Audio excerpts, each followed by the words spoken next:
श्रीमद् भगवद गीता के अध्याय 2 के 39वें श्लोक में भगवान कह रहे हैं, एषा ते अभिहिता सांख्य बुद्धि योगे तो इमाम शृणु बुद्धया युक्ता यथा पार्थ कर्म बंधम प्रहास्यसि। भगवान कहते हैं कि यहां मैंने वैश्लेषिक अध्ययन द्वारा इस ज्ञान का वर्णन किया है। अब निष्काम भाव से कर्म करना बता रहा हूं, उसे सुनो।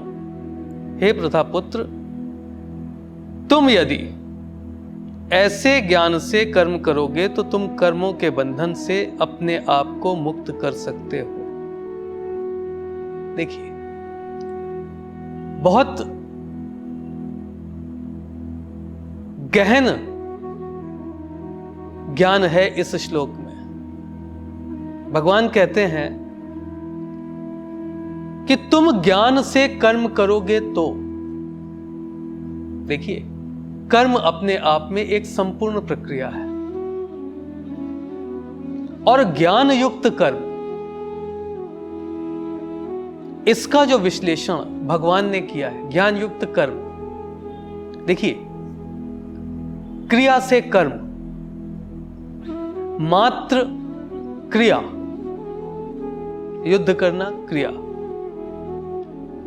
धर्म की स्थापना के लिए युद्ध करना, यह कर्म।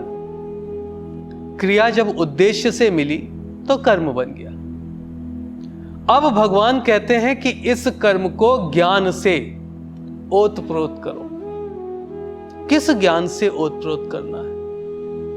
उद्देश्य के प्रति अपने कर्म को हमें किस ज्ञान से ओतप्रोत करना है, यह हमें सोचना है। देखिए, एक स्वाभाविक ज्ञान होता है। जैसे जब आप भोजन करते हैं तो यदि भोजन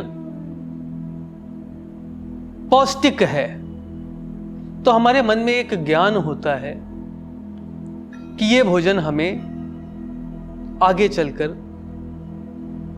एक बलवान शरीर प्रदान करेगा। परंतु एक अप्रकट ज्ञान होता है। जैसे हमने जब भोजन को अपने हाथों से स्पर्श किया, हम इतने स्वाभाविक होते हैं ज्ञान के लिए, जो मैं आपको बताने जा रहा हूं, कि भोजन को स्पर्श करने मात्र से हमें यह ज्ञान हो जाता है कि यह भोजन हमें खाना है, इसकी अवस्था क्या है, यह कितना ठोस है। भाई, यदि हमारी आंखें बंद कर दी जाए और हमें एक पात्र में कुछ पत्थर दे दिए जाएं, तो हम उसे छूते ही बता देंगे कि यह भोजन करने योग्य नहीं।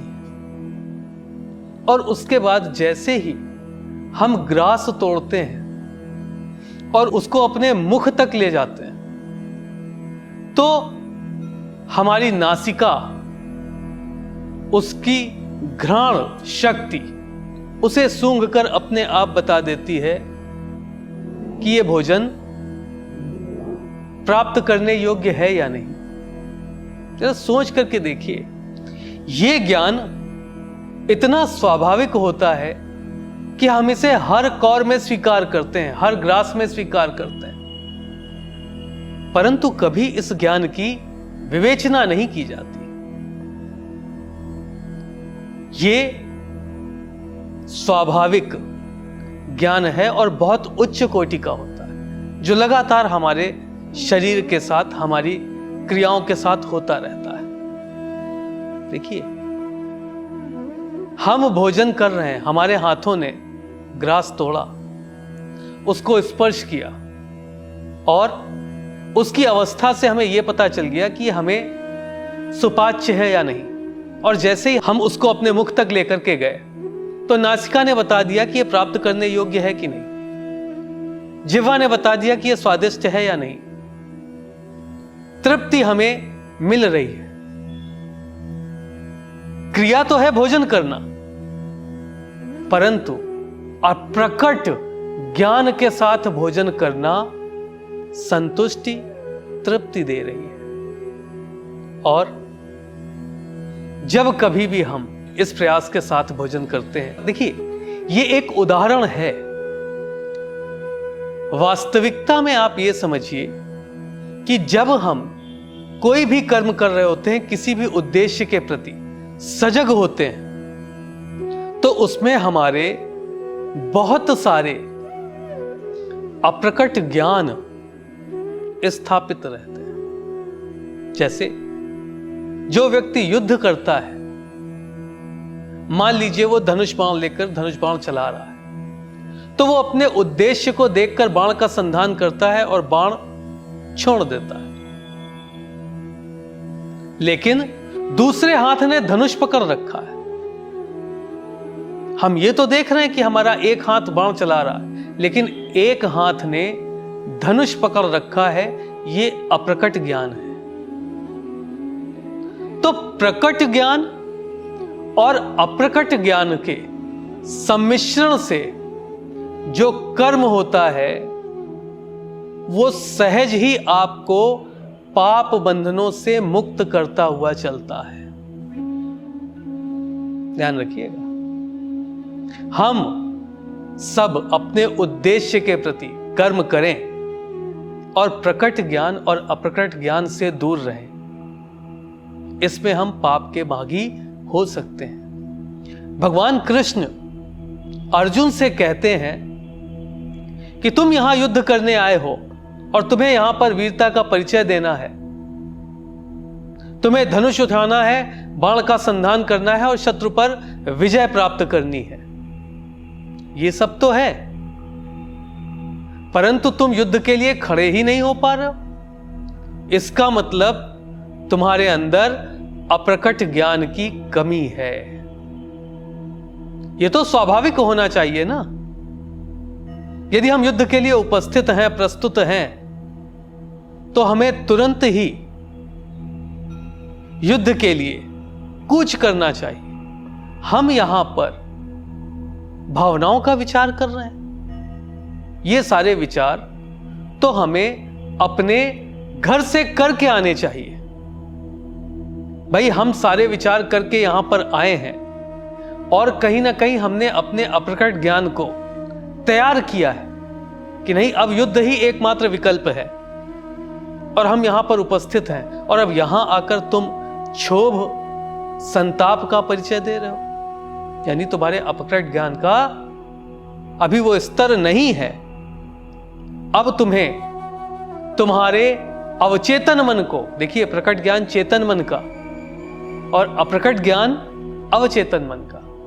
इसका कारण यह है कि तुम्हारा अवचेतन मन तुम्हारे इस कर्म में तुम्हारे साथ नहीं है, और जब अवचेतन मन तुम्हारे साथ नहीं है तो इसका अर्थ यह हुआ कि अप्रकट ज्ञान तुम्हारे साथ नहीं है। अब तुम्हें अप्रकट ज्ञान की आवश्यकता है, क्योंकि बिना उस ज्ञान से ओतप्रोत हुए बगैर यदि तुम कर्म करते हो तो निश्चित पाप के भागी होगे। तुम यदि भीष्म की ओर बाण का संधान करते हो और तुम ये नहीं सोचते हो कि तुम्हें धर्म की स्थापना करनी है, तुम ये सोचते हो कि तुम अपने पितामह पर बाण चला रहे हो, तो तुम्हारा अवचेतन मन युद्ध के लिए तैयार नहीं है। तुम्हारा अप्रकट मन उस ज्ञान को स्वीकार नहीं कर पाया है, इसी कारण से तुम दुखी हो। तो भगवान कहते हैं कि ज्ञान से ओतप्रोत होकर यदि तुम कर्म कर रहे हो, संपूर्ण ज्ञान से, चाहे वो प्रकट हो चाहे अप्रकट, तो ये कर्म ऐसे ही तुम्हें पाप मुक्त बनाता है। भाई, ऐसे समझ लीजिए कि हमने कोई कार्य प्रारंभ किया जिसमें हमें अथाह मेहनत की आवश्यकता है, परिश्रम की आवश्यकता है।